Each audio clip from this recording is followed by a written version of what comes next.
Hello student, कैसे हैं आप लोग। आई होप आप सभी लोग बहुत अच्छे होंगे। तो स्वागत है आपका गौरव आर्ट्स क्लासेस में। आज के क्लास में हम लोग देखेंगे हिंदी ग्रामर। हिंदी ग्रामर का पहला चैप्टर हम लोग स्टार्ट कर रहे हैं, जिसका नाम क्या है, वर्ण। वर्ण परिचय। तो वर्ण परिचय में हम लोग देखेंगे वर्ण कितने प्रकार के होते हैं, वर्ण किसको कहते हैं, वर्णमाला किसको कहते हैं, लिपि किसको कहते हैं। तो ज्यादा समय ना लेते हुए हम लोग चैप्टर को स्टार्ट करते हैं। सबसे पहले देखिए क्या है, एक क्वेश्चन के साथ चैप्टर को स्टार्ट करते हैं। वर्ण किसे कहते हैं, ठीक है। तो वर्ण किसको कहते हैं, वो हम लोग बचपन से ही पढ़ते आ रहे हैं। क्या, ये वर्ण उस मूल ध्वनि को कहते हैं जिसका खंड या टुकड़ा नहीं किया जा सकता, ठीक है। देखिए यहाँ पे भी दिया गया है, वर्ण उस मूल ध्वनि को कहते हैं जिसका खंड या टुकड़ा नहीं किया जा सकता है, ठीक है। जैसे क्या होगा, अ, ई, आधा ख हो गया, आधा ग हो गया, आधा ह हो गया, इत्यादि। ठीक है, ये सारा का सारा क्या हो गया, वर्ण हो गया, ठीक है। अब यहाँ पे देखिए वर्ण लिपि किसको कहते हैं, ठीक है। बहुत बच्चे इसको स्किप कर देते हैं, पढ़ते नहीं है, लेकिन ये भी इंपॉर्टेंट होता है। तो देखिए यहाँ पे है वर्ण लिपि। समझते हैं वर्ण लिपि किसको कहते हैं। देखिए हर वर्ण की अपनी लिपि होती है।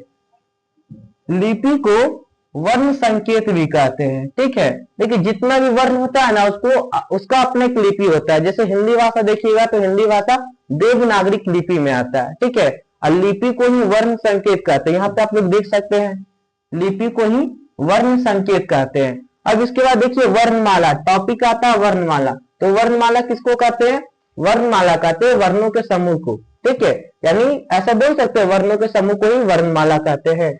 यहाँ पे देखिए वर्णों के समूह को वर्णमाला कहते हैं।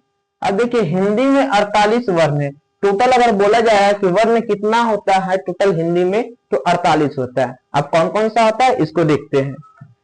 देखिए यहाँ पे बताया गया है हिंदी में 48 वर्ण है, जो इस प्रकार है।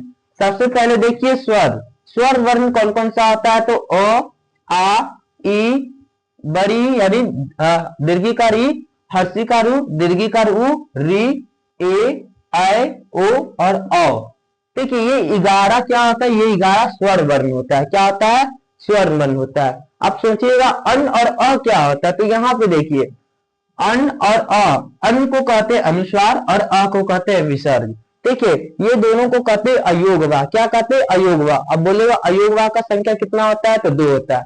ये दोनों वर्ण में नहीं आते हैं, ठीक है। ये अयोगवा होते हैं, ये वर्ण की गिनती में आते ही नहीं है। तो अगर आपसे बोला जाएगा स्वर वर्ण की कुल संख्या कितना होता है, 11 होता है।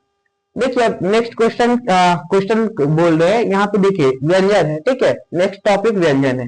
व्यंजन कितना प्रकार का होता है, व्यंजन वर्ण। तो ये टोटल होता है कितना, 25। तो हो गया आपका स्पर्श व्यंजन, और यहाँ पे हो जाता है 4 अंतःस्थ व्यंजन और 4 उष्म व्यंजन, ठीक है। तो सबसे पहले देखते हैं स्पर्श व्यंजन कौन कौन सा होता है। तो यहाँ पे देखिए क, ख, ग, घ, अंगा, इसको क्या कहते हैं, क वर्ग कहते हैं। उसी तरह से दूसरा देखिए च, छ, ज, झ, ञ, ये च वर्ग की गिनती में आता है। ट, ठ, ड, ढ, न, ये ट वर्ग आता है। त, थ, द, ध, न, ये त वर्ग आता है। प, फ, ब, भ, म, ये प वर्ग आता है। टोटल कितना हो गया, 25, ठीक है। इसी 25 को कहते हैं स्पर्श व्यंजन। आपसे बोल देगा कि बताइए प किस में आता है, कौन सा व्यंजन, उष्म व्यंजन है, अंतःस्थ व्यंजन है, स्पर्श व्यंजन है, इस तरह से क्वेश्चन आता है, ठीक है। तो यहाँ पे ध्यान दीजिएगा, प देखिएगा किस में आता है, तो स्पर्श व्यंजन में आता है, ठीक है। तो स्पर्श व्यंजन की कुल संख्या 25। कौन कौन सा आता है, क वर्ग, च वर्ग, ट वर्ग, ट वर्ग और प वर्ग। इसके बाद देखते हैं नेक्स्ट क्या है। नेक्स्ट है य, र, ल, व। ये जो 4 है ना, ये चारों आ जाता है अंतःस्थ व्यंजन। आपसे बोल देगा अंतःस्थ व्यंजन कौन कौन सा है, तो य, र, ल, व। कितना होता है, 4 होता है, इसका संख्या 4 होता है।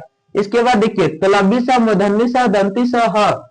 ये जो 4 स, 3 स और 1 ह, ये क्या आता है, उष्म व्यंजन आता है। कौन व्यंजन, उष्म व्यंजन, इसका संख्या भी 4 होता है।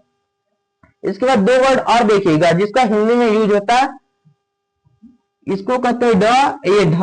ये 2 होता है ना, यहाँ पे देखिए ड, ढ यहाँ पे भी है, लेकिन इसके नीचे डाउट लगा होता है, ठीक है। इसको र भी कई बार पढ़ा जाता है, इसको ढ पढ़ते हैं, ठीक है। तो ये 2 जो होता है ना, ये अलग होता है, ठीक। और इसके बाद देखिए लास्ट में आपका बच जाता है अनुस्वार और विसर्ग। ये दोनों को कहते हैं अयोगवा। इसका संख्या कितना होता है, 2 होता है। तो आज के क्लास में हम लोगों ने वर्ण परिचय पढ़ा, ठीक है।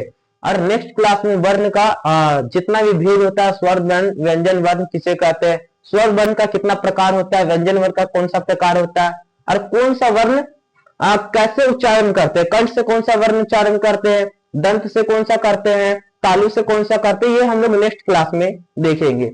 उम्मीद कर रहे हैं कि आप लोगों को जितना भी पढ़ाई हुआ होगा समझ में आया होगा, और अगर आप इसका स्क्रीनशॉट लेना चाहते हैं तो स्क्रीनशॉट भी ले सकते हैं।